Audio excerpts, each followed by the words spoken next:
بسم اللہ الرحمن الرحیم۔ یہ واقعہ امام حسن کے بارے میں ہے کہ ان کو کیسے زہر دیا گیا اور کیوں دیا گیا اور کس نے دیا۔ جب 2 بار پہلے زہر دیا گیا، اس وقت طبیب کو بلایا گیا تو طبیب نے کہا یہ تو زہر ہے، اور زہر جان بوجھ کر لگایا گیا۔ بہرحال امام کو شفا بھی ہوئی اور مدینے آئے، اور اب کی مرتبہ جو تیسری بار زہر دیا گیا وہ ہیرے کو پیس کر امام حسن رضی اللہ عنہ کے مشکیزے کے اندر ڈال دیا گیا۔ امام حسن رضی اللہ عنہ 27 صفر کی رات سوئے ہوئے تھے، اچانک نیند سے بیدار ہوئے۔ حضرت زینب رضی اللہ عنہا عبادت میں مصروف تھی۔ آپ نے نیند سے بیدار ہو کر حضرت زینب رضی اللہ عنہا کو آواز دی اور حضرت زینب امام کی طرف متوجہ ہوئی۔ حضرت حسن رضی اللہ عنہ فرمانے لگے کہ میں نے خواب میں نانا جان اور امی جان اور ابا جان کو دیکھا کہ وہ مجھے جنت کی سیر کرواتے ہیں۔ میں نے نانا جان سے عرض کیا کہ آپ میرے حالات سے باخبر ہیں۔ مجھے تماچے لگائے گئے، میرے پیروں تلے سے مسلح کھینچا گیا، کتنا ستایا گیا۔ میرے سامنے اس وقت مدینے میں میرے والدین کو گالی دی جاتی ہے۔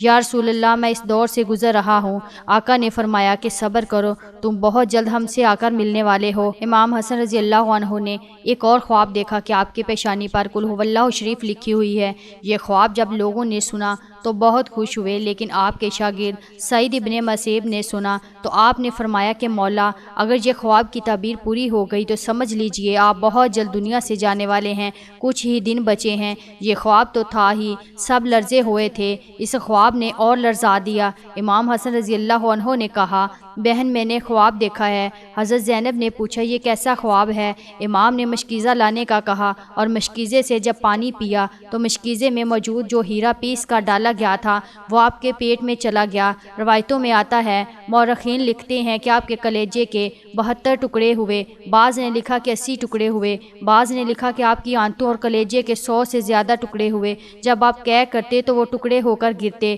سوچئے ذرا یہ ہیرا کیا ہوتا ہے، اس کو کانچ پر چلائیں تو کانچ کٹ جاتا ہے۔ یزید صرف قاتل حسین رضی اللہ عنہ ہی نہیں ہے بلکہ قاتل حسن رضی اللہ عنہ بھی ہے۔ اس پر تو سب اتفاق کرتے ہیں کہ سازش یزید کی تھی، لیکن زہر دیا کس نے، اس پر تاریخ خاموش ہے۔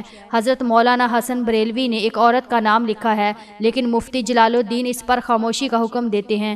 مورخین اس میں اتنے الجھے ہوئے ہیں کہ کوئی واضح موقف پیش نہیں کیا جاتا، لیکن پڑھے لکھے لوگ ہیں، ان کے لیے ایک بات ہے کہ زہر دینے والا کون ہے۔ جس وقت ٹکڑے ہو کر گرنے لگے تو امام نے حضرت حسین رضی اللہ عنہ کو بلانے کا حکم دیا تاکہ کچھ نصیحت کر دوں۔ حضرت حسین رضی اللہ عنہ آئے اور حالت دیکھ کر گلے مل کر خوب روئے۔ بھائی بتاؤ آپ کو زہر کس نے دیا؟ اس لیے کہ سید الصابرین کا نواسہ ہے۔ بھائی مجھے جس پر شک ہے اگر وہی ہے تو اللہ بہترین انتقام لینے والا ہے، اور شک کی بنیاد پر کسی کو قتل نہیں کیا جا سکتا، کیونکہ میں نام لوں گا تو تم قتل کر دو گے، اور شک کی بنیاد پر کسی کو قتل نہیں کیا جا سکتا۔ اللہ بہترین انتقام لینے والا ہے۔ جب امام حسن نے امام حسین کو نہیں بتایا کہ قاتل کون ہے تو حتمی طور پر کسی کے بارے میں یہ فیصلہ کر دینا کہ فلاں قاتل ہے، میں سمجھتا ہوں کہ یہ زیادہ مناسب نظر نہیں آیا۔ بہرحال جب صبح ہوئی اور سب لوگ جمع ہو گئے تو اس وقت امام حسن نے کہا حسین میرا چہرہ کیسا آ رہا ہے؟ امام حسن رضی اللہ عنہ نے روتے ہوئے فرمایا آپ کا چہرہ ہرا ہو گیا ہے۔ مسکرا کر کہا اس تکلیف میں مسکرایا ہے حسن جس تکلیف میں لوگ ساری خوشیاں لوگوں کی چھن جاتی ہیں۔ حسن مجتبیٰ نے جب سنا کہ میرا چہرہ ہرا ہو گیا تو فرمایا حسین یاد ہے نانا کی حدیث معراج مکمل ہو گئی ہے؟ لوگوں نے پوچھا کہ حدیث معراج کیا ہے؟ فرمایا کہ جب میرے حضور معراج پر گئے تھے اور ہماری پیدائش بھی نہیں ہوئی تھی تو نانا معراج پر جنت کی سیر کر رہے تھے تو جنت میں 2 محل دیکھے، ایک ہرا تھا اور ایک لال تھا۔ اس وقت رضوان جنت نے کہا کہ یا رسول اللہ جاتے جاتے اپنے شہزادوں کے محل بھی دیکھ جائیں جن سے پوری جنت کا حسن دبالا ہو جاتا ہے۔ حضور نے فرمایا کہ یہ ہرا کس کا ہے اور لال کس کا ہے؟ کہا کہ لال تو حسین رضی اللہ عنہ کا ہے اور ہرا حسن رضی اللہ عنہ کا ہے۔ میرے حضور نے پوچھا کہ رضوان یہ تو بتاؤ کہ حسن کا ہرا کیوں اور حسین کا لال کیوں؟ تو رضوان کی گردن جھک گئی اور آنکھوں میں آنسو آ گئے۔ اہل بیت کی محبت میں رضوان جنت بھی روتا ہے، جبکہ جنت میں کوئی رو نہیں سکتا۔ جنت وہ ہے جہاں رویا نہیں جاتا، لیکن یہ شہادت حسنین ہے، جب جب اسے یاد کیا جاتا ہے تو رضوان جنت بھی روتا ہوا نظر آتا ہے۔ رضوان کی عرض کرنے کی ہمت نہ ہوئی۔ حضرت جبرائیل علیہ السلام آئے اور عرض کی یا رسول اللہ میں بتاتا ہوں، اللہ کے حکم سے یہ ہرا اس لیے ہے کہ حضرت حسن رضی اللہ عنہ کو زہر دیا جائے گا اور ان کا چہرہ اور جسم ہرا ہو جائے گا، اور حضرت حسین رضی اللہ عنہ کو کربلا میں شہید کیا جائے گا اور شہادت کی وجہ سے خون سے سارا جسم لال ہو جائے گا، اس لیے حسن کا ہرا اور حسین کا لال محل ہے۔ دیکھا حضور کی یہ حدیث معراج پوری ہو رہی ہے۔ اس کے بعد حضرت حسن رضی اللہ عنہ نے لوگوں کو جانے کا حکم دیا اور گھر والوں کو ٹھہرنے کا کہا۔ اس وقت مولانا حسن کے 3 یا 4 بیٹے تھے۔ ان بیٹوں نے ایک بڑا بیٹا تھا جس کی عمر صرف 7 سال تھی، وہ بڑا خوبصورت تھا اور نام قاسم تھا، اور ماں کا نام ام فروا تھا۔ ام فروا قاسم کے سر پر ہاتھ پھیرتی اور اپنے شوہر کی طرف دیکھتی، گویا ان کے سامنے اپنی بیوگی گھوم رہی تھی۔ ہائے بیوگی، ہائے بے بسی، ہائے بے بسی، لیکن زبان سے کچھ نہ کہہ سکتی تھی۔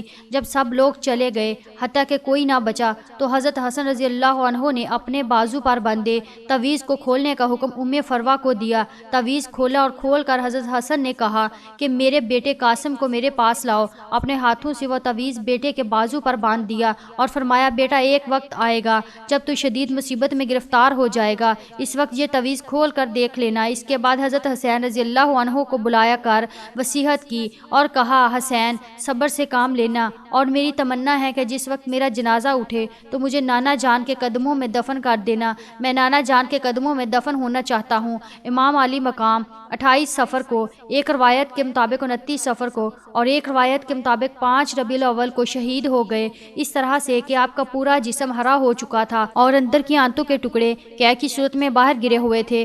حضرت حسن رضی اللہ عنہ کی شہادت ہوئی تو آپ کی تجہیز و تدفین کے لیے جنازہ اٹھایا گیا، لیکن یہ بھی تاریخ کا بدترین باب ہے کہ جب جنازہ باہر لے کر آئے اور حضور کے روضہ مبارک میں حضرت حسن رضی اللہ عنہ کو دفن کرنا چاہتے تھے تو بنی امیہ کے وہ غلیظ، جسے دنیا مروان کہتی ہو، بدترین آدمی جس پر میرے آقا نے لعنت کی تھی، اس نے کہا کہ میں ان کو دفن نہیں ہونے دوں گا۔ امام حسین رضی اللہ عنہ نے کہا کہ میرے بھائی کی وصیت ہے کہ میں دفن کروں گا، یہاں تک کہ مورخین نے لکھا کہ اس ظالم نے کمان سے تیر نکالا اور امام حسن رضی اللہ عنہ کے لاشے پر چلانا شروع کر گیا۔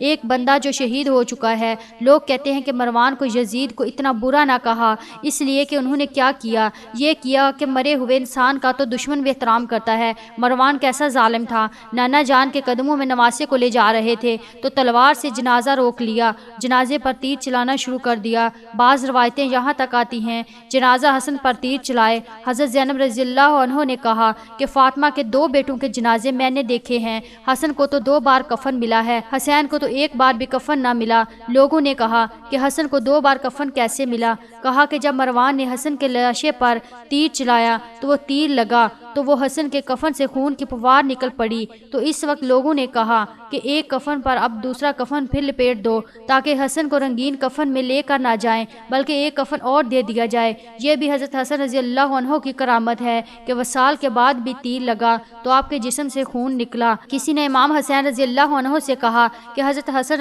رضی اللہ عنہ کی یہ وصیت تھی کہ مجھے حضور کے قدموں میں دفن کریں، لیکن انہوں نے یہ بھی کہا کہ اگر مروان آڑے آئے تو مجھے امی جان کے قدموں میں دفن کر دینا، آپ اس پر بھی عمل کر سکتے ہیں۔ پھر امام حسن رضی اللہ عنہ کو حضرت فاطمہ رضی اللہ عنہا کے قدموں میں دفن کر دیا گیا۔ آج کا واقعہ اگر پسند آئے تو پلیز ہمارے چینل کو سبسکرائب کریں اور ساتھ میں لگے گھنٹی کے بٹن کو بھی پریس کریں اور کمنٹ باکس میں اپنی رائے کا اظہار ضرور کریں۔ شکریہ۔